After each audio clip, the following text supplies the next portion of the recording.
ಆಚಾರ್ಯ ಚಾಣಕ್ಯರು ತಮ್ಮ ಚಾಣಕ್ಯ ನೀತಿಯಲ್ಲಿ ಯಶಸ್ಸಿನ ಸರಳ ಮಾರ್ಗವನ್ನು ಹೇಳಿದ್ದಾರೆ.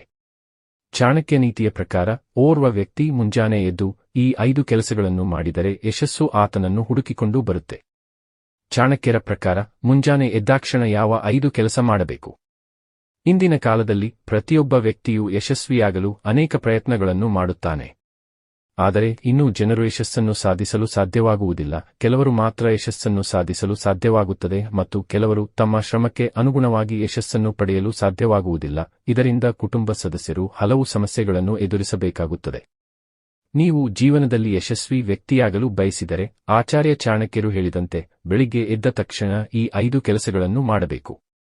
ಏನು ಮಾಡಬೇಕು ಎಂಬುದರ ಪ್ಲಾನ್ ಮಾಡಿ.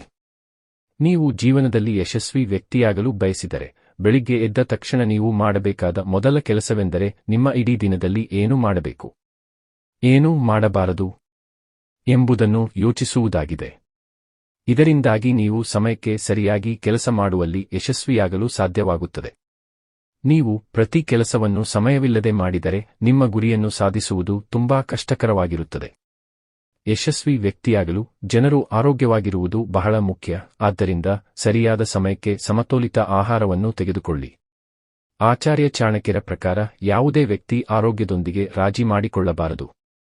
ಇದಕ್ಕಾಗಿ ನಿಮ್ಮ ದಿನಚರಿ ಮುಗಿಸಿದ ನಂತರ ಬೆಳಿಗ್ಗೆ ವ್ಯಾಯಾಮ ಮಾಡಿ ದೇಹವನ್ನು ಫಿಟ್ ಇಟ್ಟುಕೊಳ್ಳಿ. ಕಷ್ಟಪಟ್ಟು ಕೆಲಸ ಮಾಡಲು ಹಿಂಜರಿಯಬೇಡಿ. ಮಕ್ಕಳು ತಮ್ಮ ವೃತ್ತಿಜೀವನದಲ್ಲಿ ಯಶಸ್ಸನ್ನು ಸಾಧಿಸಲು ಶ್ರಮಿಸುವುದು ಬಹಳ ಮುಖ್ಯ. ನಿಮ್ಮ ಉದ್ದೇಶಗಳನ್ನು ಸಹ ಉನ್ನತ ಮಟ್ಟದಲ್ಲಿ ಇಟ್ಟುಕೊಳ್ಳಿ. ಇದರಿಂದ ಒಂದು ದಿನ ನೀವು ಖಂಡಿತವಾಗಿಯೂ ನಿಮ್ಮ ಕಠಿಣ ಪರಿಶ್ರಮದಿಂದ ಯಶಸ್ವಿ ವ್ಯಕ್ತಿಯಾಗುತ್ತೀರಿ. ಇದರಲ್ಲಿ ದೇವರು ಖಂಡಿತವಾಗಿಯೂ ನಿಮಗೆ ಸಹಾಯ ಮಾಡುತ್ತಾನೆ. ಇದು ಆತ್ಮವಿಶ್ವಾಸವನ್ನು ಹೆಚ್ಚಿಸುತ್ತದೆ ಮತ್ತು ನಕಾರಾತ್ಮಕತೆಯನ್ನು ದೂರ ಮಾಡುತ್ತದೆ. ಆದ್ದರಿಂದ ಯಾವುದೇ ವ್ಯಕ್ತಿ ಕಷ್ಟಪಟ್ಟು ಕೆಲಸ ಮಾಡುವುದರಿಂದ ಹಿಂದೆ ಸರಿಯಬಾರದು. ಬೆಳಿಗ್ಗೆ ಎದ್ದ ನಂತರ ಈ ಮಂತ್ರವನ್ನು ಪಠಿಸಿ. ಮಕ್ಕಳು ಬೆಳಗ್ಗೆ ಎದ್ದ ತಕ್ಷಣ ಅಂಗೈಯನ್ನು ನೋಡಿ ದೇವರನ್ನು ಸ್ಮರಿಸಬೇಕು. ಈ ಸಮಯದಲ್ಲಿ ಕರಾಗ್ರೆ ವಸತೆ ಲಕ್ಷ್ಮಿಯ ಕರಮಧ್ಯೆ ಸರಸ್ವತಿ, ಕರಮೂಲೆ ಸ್ಥಿತೆ ಗೌರಿ ಪ್ರಭಾತೆ ಪ್ರಭಾತೆ ಕರದರ್ಶನಂ ಮಂತ್ರವನ್ನು ಪಠಿಸಿ. ಇದರಿಂದ ವ್ಯಕ್ತಿಯು ವೃತ್ತಿ ಮತ್ತು ವ್ಯವಹಾರದಲ್ಲಿ ಯಶಸ್ಸನ್ನು ಪಡೆಯುತ್ತಾನೆ ಮತ್ತು ಮಕ್ಕಳು ಸಹ ಅಧ್ಯಯನದಲ್ಲಿ ಆಸಕ್ತಿಯನ್ನು ಹೊಂದುತ್ತಾರೆ.